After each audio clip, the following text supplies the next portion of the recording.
Hello, everyone. My name is Ashkan Nashiri. Today I'm going to talk about CRAAP, which stands for Currency, Relevance, Accuracy, Authority, and Purpose. It's a strategy helping you to sift the right piece of information from different sources, to check its validity, to evaluate its reliability, and to confirm its accuracy. That's what we're going to do today. Let's go through them one by one. First, I have to mention that this CRAAP was designed by one librarian in one of the universities in California. So the first one, currency, timeliness of the information. How old is it? And these are the questions that we can ask. Was information created, posted? When was information created, posted, and published? Has information been revised or updated? Is the information updated or out of date?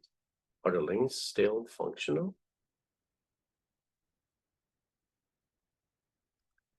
I'd like to bring up one example from Lance Armstrong. He was a cyclist, and at some point he won 7 titles. As you can read the title, Lance Armstrong introduces himself as 7-time Tour de France champion. Now, if you pick up the right and up-to-date site, you can come across something very different. The one who was a champion, he admitted that he had systematically doped during his professional career. So he was sanctioned. It was sanctioned by US anti-doping agency, and all of his titles were removed. He was stripped from all the titles and all the Olympic medals. So the latest one is going to give us a very different picture. The difference is a day and night. Once a champion, now a very dark picture. And how you can find it? Checking the latest one. And the latest is the most reliable one. Next one, does information relate to your topic or answer your question? Look at this one. Suppose you are studying climate change. The relevant journal article might be Impact of Melting Glaciers and Sea Level Rise, published in a reputable environmental science journal. So this is the right choice because it is connected. But an article discussing medieval poetry wouldn't be relevant to your climate change research at all. Right choice, relevant. Wrong choice, irrelevant. On the part of relevance, we can say, okay, now who is the intended audience? Gender-based, demography, nationality, education, level of education, background, where you're from, whatsoever. I have to consider the audience because based on the research paper, which I gather, I'm going to write something. I'm going to code something. And who's going to read that? My audience. So I should know who my audience is. And is information at the appropriate level? You have the audience, but these audience, they've got different levels of education, different levels of background information. So you should be a little bit careful. If it is too technicality, it might not be the right choice. You have to find a simplified version. Also, have you looked at the variety of sources before determining this one you will use? You find a piece of information from Wikipedia. Wikipedia is not the only place where you can find information. There are a zillion other available sources. You're not supposed to check all of them, but at least check a few of them. And does it seem credible? Reputation of the place and the people, honesty, trust, integrity. And would you be comfortable using this source for a research paper? Ethical issues? Look at these two. The first one, it's just one example. An article from a reputable psychology journal titled Mindfulness Techniques for Stress Reduction. The author is a renowned psychologist with decades of experience. This article provides evidence-based strategies to manage stress and improve well-being. This source makes you feel comfortable because it is authoritative, accurate, and relevant to your topic. and your needs. But look at the second one. A conspiracy theory blog post claiming that meditation is a government mind control technique. The author is anonymous, and the post lacks citation or credible sources. This source makes you uncomfortable because there is no authority, there is no accuracy, and there is no relevance. And its purpose sounds a little bit sketchy. So that's another one of relevance. Let's get to the part of authority. And these are the questions you can ask yourself while you're searching for a piece of information. Who is the creator? Who is the author? Who is the publisher? Or the source or a sponsor? Where is the source? What is a source? Sponsor? And are the author's credentials or organizational affiliation given? What are the author's credentials or organizational affiliation given? And what are the author's qualifications to write on a topic? These are contact information, such as a publisher or email address. Does the URL reveal anything about the author or the source? That's what we got there. Now look at this one. Imagine there is an article published in a reputable scientific journal like Nature Science or whatsoever, and the author is a climate scientist with a PhD degree, and the article is based on extensive research, data, and peer-reviewed studies. Now look at the second one. It's a blog post written again by unknown person, no educational, no scientific background, no citation, no references, and there are a lot of claims, and there is no evidence. So which one should you choose? It's clear. On the part of authority, I'd like to touch a little bit in politics. So these are two figures, unfortunately, quite notorious, not famous, notorious, infamous. One of them is a leader of Islamic Republic in Iran. The second one is the foreign minister of this leader.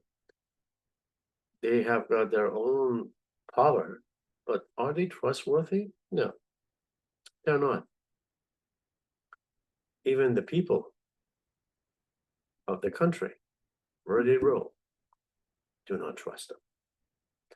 So you should be careful. Where does it come from? And also, are the author's credentials or organizational affiliations given? A site like NerdWallet can give you a very accurate one because it's a kind of successful marketing website that provides finances and investing advice. Or a lot of associations, professional associations. And what are the author's qualifications to write on the topic? Education could be one of them, it's not the only one. At least people that should have experience or knowledge to share something. Not academically qualified, but empirically qualified at least. And is there contact information such as a publisher email address or publisher, which is easy to find? And that's another one. And does the URL reveal anything about the author or source? These are the most common one because different extensions indicate different types of sources. COM, it is commercial websites. EDU, it is educational institutions. GOV, it's government sites. And ORG is nonprofit organizations. And NET is network-related sites. And also on the part of accuracy, is the reliability and truthfulness and correctness of the content. Where does the information come from? Does it have references? Is the information supported by evidence, which overlaps with the things I already mentioned? Has the information been reviewed or referred? And can you verify any of the information? Sorry. Again, look at example. Imagine, just suppose you're researching the health benefits of a particular kind of dietary supplement, and you come across two different sources. Source A is a peer-reviewed research paper published in a reputable medical journal. The study includes a well-established experiment with a large sample size, rigorous methodology, and a statistical analysis. The results show a significant improvement in health outcomes for participants who took the supplement. But look at the second one, source B. It's a kind of promotional brochure from the supplement manufacturer. The brochure claims that the supplement cures various ailments, without providing any scientific evidence, any scientific references. It lacks transparency regarding the study design and participant demographics. So, no question, source A is more accurate because it follows a kind of standard, scientific standard, provides detailed information, and supports its claim with evidence. Source B being promotional material, they will just want to sell it. That's all. And next one is the purpose. What is the purpose of this information? Is it to inform? Is it to persuade? Is it to convince? Is it to entertain? And do the authors or sponsors make the intentions or purpose clear? Is the information fact, opinion, or propaganda? Is it objective or subjective? Is it objective or biased? Are there political, ideological, cultural, religious, institutional, or personal biases? Yeah, all of them, they're going to change everything.